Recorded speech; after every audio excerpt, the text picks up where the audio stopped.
And welcome. This is Fleming from CON.EX and Fitness for Life with this week's exercise in our little CON.EX system here. Now, in the CON.EX system, we build on exercises week out, week in, trying to improve movement capacity, different level of intensity. And on this week, we've again built from what we did last week, trying to move on to what we're going to do next week as well. So everything's kind of we have a goal of where we're going, trying to utilize some of the same muscles, same movements all around. So this is inspiration for you guys for this week's exercises. We go live on Wednesday at 8:30 Central European Time +1. So it's 1 hour from London, straight down Europe. It's the same time as us. And again on Sunday if you need to. So, but without further ado, I'll go through the exercises of this week. The first exercise, we're going to use belts. Doesn't have to be purple like this one. It could be any kind of belt. It could also be a towel, something that you can hold out in about shoulder width, and then you can try to pull your hands apart. So I'm not trying to pull my hands away from each other, but the belt or towel that I'm holding is kind of creating resistance. I want to try and create as much resistance on the belt as like I'm trying to rip it apart. We're going to hold that tension and we're going to go on the floor and we're going to do what we call a low hip bridge belt twist. So we're going to start on the floor and I'm going to pull my heels up towards my glute. I'm going to tuck my tailbone underneath and press my low back into the ground, and then I'm going to lift my hip off the floor without letting go of that tuck in the tailbone. So making sure that I'm connected through my core. I can walk my shoulder blades a little bit closer together, and then I can walk my heels a little bit out, so I'm kind of opening up in the angle in my knee. Well, I'm trying to keep this tension, so I'm pulling my heels up towards my shoulders the whole time. I'm pressing my heels into the ground the whole time, and then I have a belt that I'm keeping in straight arms, and again I'm trying to pull the belt apart. Shoulders are down towards my hip, and then I'm going to rotate out to one side. So I'm lifting one shoulder without letting go of this tension on the belt, and I'm not just using my arms, I'm not waving. I'm lifting, I'm twisting down through my core, and I'm trying not to push with my heels to keep that pull and back in. Rotate over on the other side. There might just be a slight rotation, just lifting that one shoulder off the floor and then back in. But I want to control that I can keep holding that tension down in my legs, pulling with my heels. So you should feel your hamstrings working, your core's working to try and control that rotation you're doing. Your shoulders up, on the back of your shoulders are working to try to rip the belt apart. So there's a lot of tension going on. You don't need to do a lot of reps here, but holding that tension going from side to side and feeling your spine twist, but you can control that twist. So that's the first exercise, low hip bridge belt twist. Now for the next exercise, we're going to stand up and we're going to go to a lunge twist. Now to start off with this, if you're not sure that a lunge is a good idea, I'm going to take you through the different progressions and regressions that we're going to use. We're going to start fairly low here with what we call an offset squat. So my feet are about shoulder width apart, and I'm going to step back with one foot to where my toe on my left foot here is about the height of my heel on my right leg. Shoulders are down, elbows are in, and then I'm going to sit back down into my squat. I'm going to press up, and when I'm pressing up, I want to try to stay connected through my hip. I'm not locking my knees, but pressing my hip forward, feeling tension on my glutes. Shoulders are still down, and when I'm up here, I rotate. So out to the side of the front leg. Back in, squatting down. Now I can keep looking forward. That's going to make it a little bit easier to maintain my hip still. If I follow, then my hip wants to follow. So that's a progression of this exercise, is being able to follow. It's like driving a car that you can look over there without start driving or start turning on the wheel. You can still go forward. Now from there we can progress it up into a split squat. So now my feet are about hip width apart. I'm taking a big step back on one leg. Now from here I want to try to twist my knees outward. So I should feel tension on the outside of my hip, still connected down through that front foot, and heel off on the back foot. Shoulders are down, elbows are in, and from here I'm going to go down into my squat, rotate over, back in and back up. As I rotate over, I want to make sure that this back knee doesn't kind of try to follow. So I want to keep that torque out underneath, back in and up. From here, I can go up to a front lunge. So now there's a little bit more movement in it. I'm taking a step forward, trying to find that balance, and then twisting. So feet about hip width apart again, shoulders are down, stepping forward, down, rotating again, making sure that I keep torquing out those knees away from each other, feeling that tension. So down, and again here I can alternate by looking forward or looking with my arms as I rotate, but keep that tension. From there we can progress it up to a back lunge. Now as I'm doing the back lunge, I want to be careful that I'm not trying to step in behind with the back foot. Still working on rails here with my feet. So stepping back, rotating, pressing back up, down, holding tension, rotating, and back up.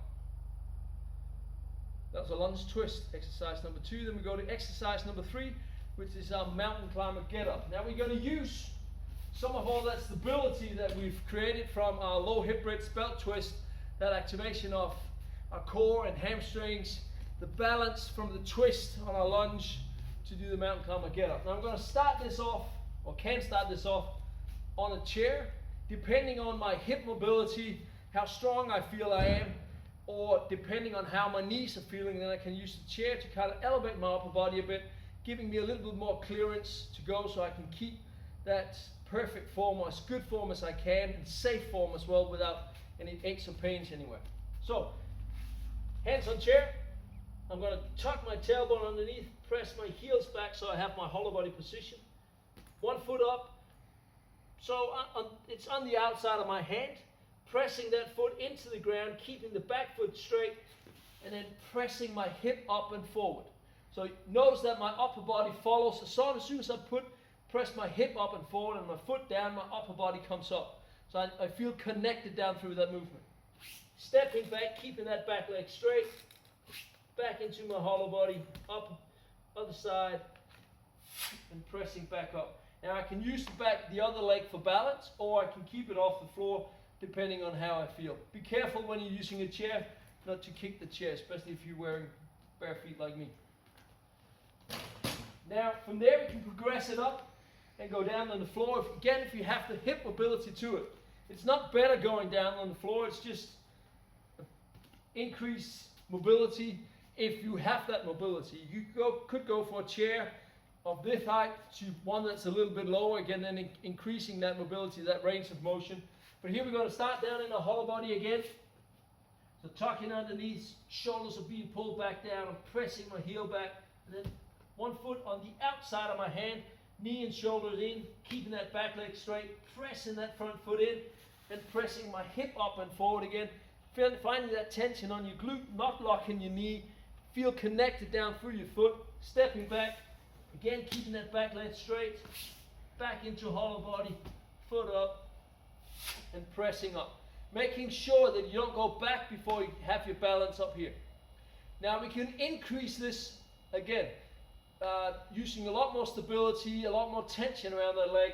So I'm still back, switch, over, but here I'm going to pull that back foot in, I'm lifting the foot off the floor, and then pressing back up. So I have a lot more balance on that leg, I have a lot more tension on that leg as I'm pressing up.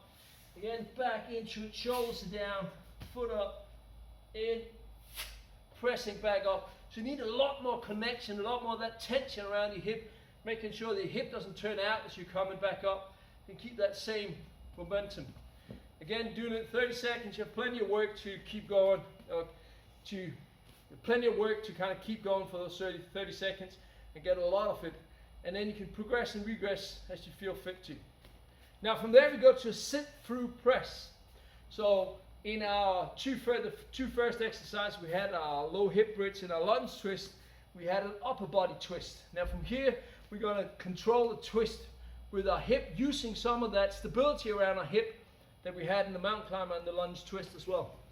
So I'm going to go down on the floor. And to start off with this, my toes are in, knees are in to start off with, and I'm going to press back with my arms so that my hands are in front of my shoulders. Shoulders are tucked down, I'm turning the elbow pit forward, and from here I can lift one knee off the floor and try to turn it outwards. So I feel that tension on my glute that we had in the lunge. Hands are still in, and from here I can slide that bottom knee across, still making sure I have tension in this leg. If that leg falls this way, then you have no tension. You can't use, you're just putting a lot of pressure on your knee and putting all the pressure on your hands. I want to kind of have this knee pulling me back a bit. Hands are in, shoulders are down, and then I pull myself forward and down, pressing back. So notice my wrist angle on my left hand here, that I'm not hanging over above my hand, I'm pressing back, so I have an open wrist, grabbing the floor with my fingers. And then as I come back up, I slide my knee back in, lifting knee, rotating out, sliding across, pulling down, in. So I have plenty of time to kind of get that sensation of lifting my knee off the floor, heel is off, and then pulling over. Now from here I can leave my knees off the floor to start off with. So I'm pressing back again, knees are off, I'm twisting over. Once I'm over, I'm putting that bottom leg in, so it kind of helps me a bit. Pulling down, back in, over. And from there we can increase it even more by not using our knees at all. So shoulders in, pressing back, over, keeping knee off the floor, pulling down and forward, and pressing back here. We have one more exercise. We're going to stand up. Now these first 4 exercises are more strength related. Now we're going to go into something that's a lot more mobility related. A great exercise for you guys working in an office or even riding a bike the whole time. Once you get home, do this for 3 to 5 minutes and you'll feel kind of back into order again. If you're at work, maybe do it for a minute or so. So feet about shoulder width apart, grabbing the floor, having my back against the wall. Should be making sure that it's a safe wall, so no nails or anything. You can use the door as well. Just make sure that the door opens towards you and not away from you, or that it's locked so nobody's kind of opening when you're putting tension on the door here. So feet forward, tension on your glutes, shoulders are down. I'm going to pull my arm up next to my ear as high as I can, looking at my hand and try to go as far back as I can. As soon as I can see the wall, I'm trying to find a spot in the wall I want to put my hand. Now, you might not even go in and touch with your hand, but get as close as you can. You want to try to keep your hip forward, you want to keep your chest lifted up. And from here, I might just go back into center and then go to the other side. I don't want to turn away from the camera, so I'll go on the same side here. So we can increase it a bit, go up. Inhale as I'm going up, touching, and then try to maybe just go over and touch the wall with the other hand, but without losing that connection down through your feet or your hip. Increase it again. So in, hand on. Now I'm not going all the way over to the other side yet. I'm just putting more and more pressure on that other hand on the wall, but staying connected through the floor, through my hips, up through my spine. So in, and then increase. And go all the way to the other side. And again, making sure that you're taking care of your shoulders. Shouldn't be painful. It might feel tight, but you shouldn't make funny faces because of pain. And just go a little bit more shallow in the movement and work into that mobility. We can't force mobility. We need to work into it. So work with your body, not against it, like we do in everything else we do here. So nice and slow, keep your breathing, and especially exhale as you go on the wall. So you get help by activating those core muscles, taking care of your spine. Shouldn't hurt. Again, shouldn't hurt your low back, shouldn't hurt your shoulders. So that was this week's exercise. As always, there for you to use. We are live on our Facebook every Wednesday and every Saturday, or every Sunday in English. But you can look on more information there. We also have an online membership now that you can go in and join. You'll find that on our website. If anything, give us a call, write us, tell us what you think, and we'll guide you the best we can. Happy to help, keeping you nice and safe and a lot healthier. So take care out there and have a great day.